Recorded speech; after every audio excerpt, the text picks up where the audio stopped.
Okay, so today I'm going to show you how to make a weighted utensil like this.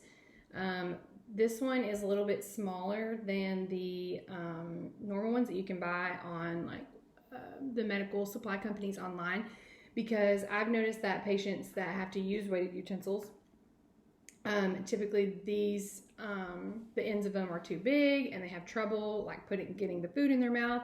So anyways, I'm going to show you how I made this one with these supplies. So I have these shotgun shells with the little pellets, BBs in them. And I already did one of them just to save time. So you can see it's like the tape, and this is the shell that I've already cut down here. So I'm going to show you how to do it from the start with this one. Okay. So I already took the top of this one and used some pliers to twist the top off because it'll come flat already, like this part's twisted to close it, and I just twisted it open so you can see the little pellets right there. So now I'm gonna dump it into this cup where the other BBs are from the first bullet. So it's already on the spoon, like that. And then I'm gonna use this box cutter to cut down the side.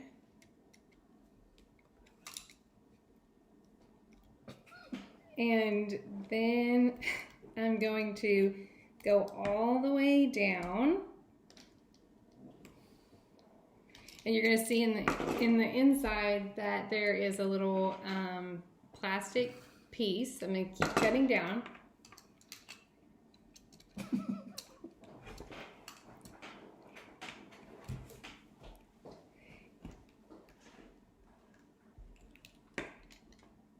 And there's these little plastic parts that are right inside, like this, and you just pull those out.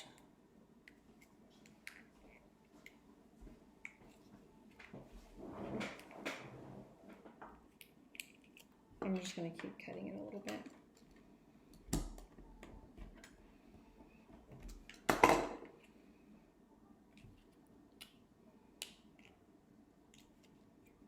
Okay, so that piece comes out, and then there's a second plastic piece in there. I don't know if you can see it, but you just take that piece out too.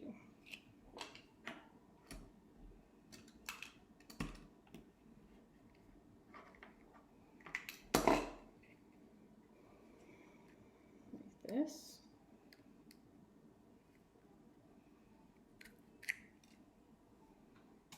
And then there's powder in here, and I just have like a plastic paper plate that I'm gonna dump it all out on there. So then it's completely empty, and this is the part you used to make the spoon, and then we just cut this gold part off.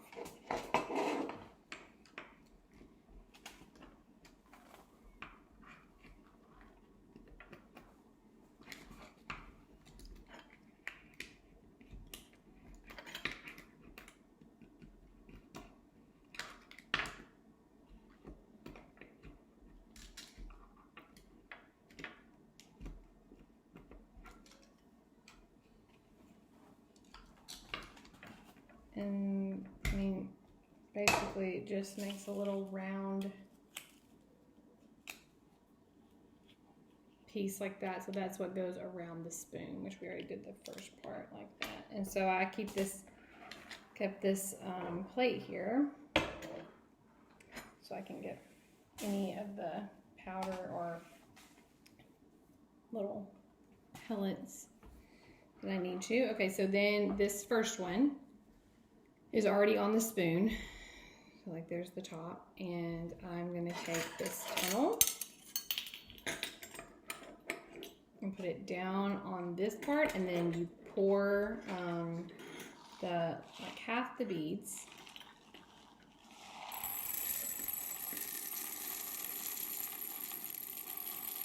Okay. To fill up that first part. Okay, so that's what weights the spoon. It's going to make it heavier. Then you just keep wrapping the tape.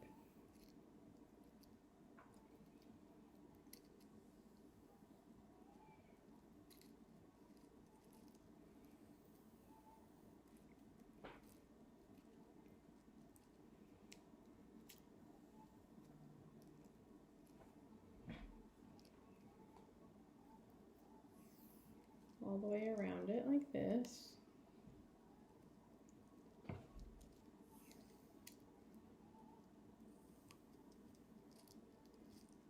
You just want to do it pretty tight.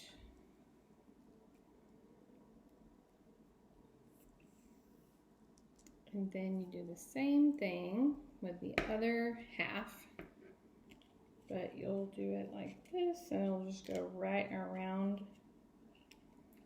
the first shell. And you want to make sure that this little part is on the end, so that way it'll fit better. Right here, and I'm just going to go ahead and tape it so it'll stay on.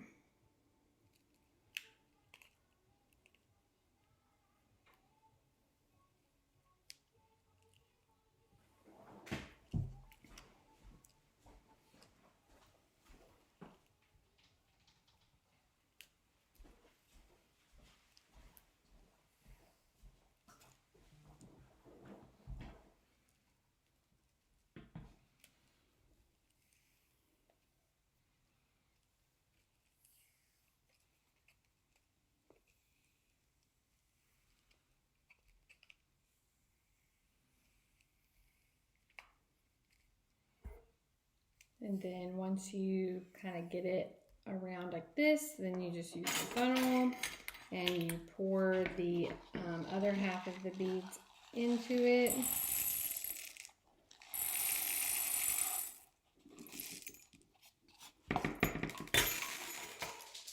Like that, and then you spill some sometimes. There's that. And then you just take the tape and go all the way around like this, and you pinch it at the very bottom of the spoon, and you just keep taping, and that will hold it.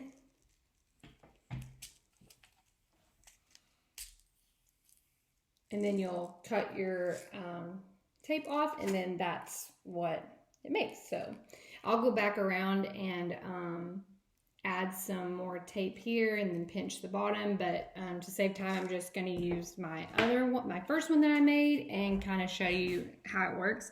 So the diagnosis that you would use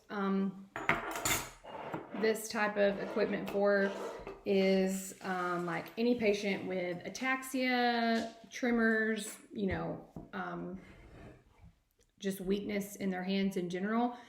But what we most commonly use these patients with patients are with Parkinson's, and if their medication is causing tremors or just general weakness. But these are like sometimes $10 to $20 per utensil if you go on like Patterson Medical or whatever supply company.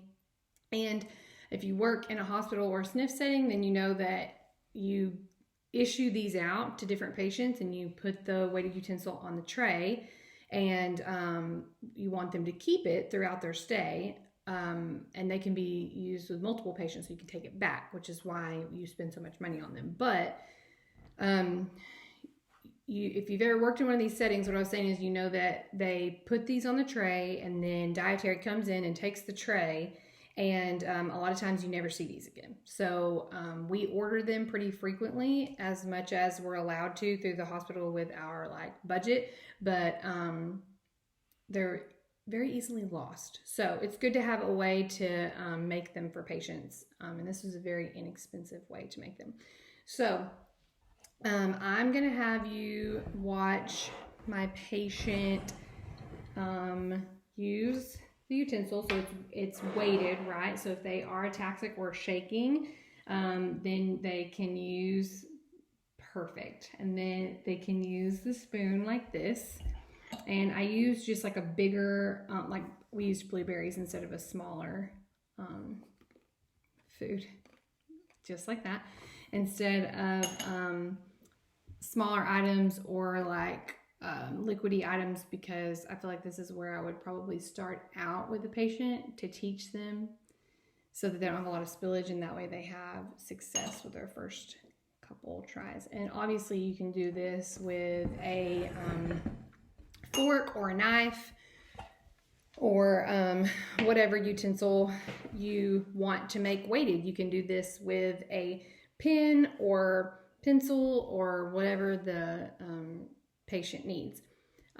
This is a very easy way to make something weighted. Another way that I see people do this is like to take like if you're trying to weight a writing utensil, it's a little bit easier because you can just put the like nuts and bolts. You can put it directly on the pencil and then tape it, and that makes those weighted. But since spoons, forks, and knives typically have like a little wedge at the bottom, you can't fit those on there. So this is one of the ways that you can do it inexpensively. So thank you.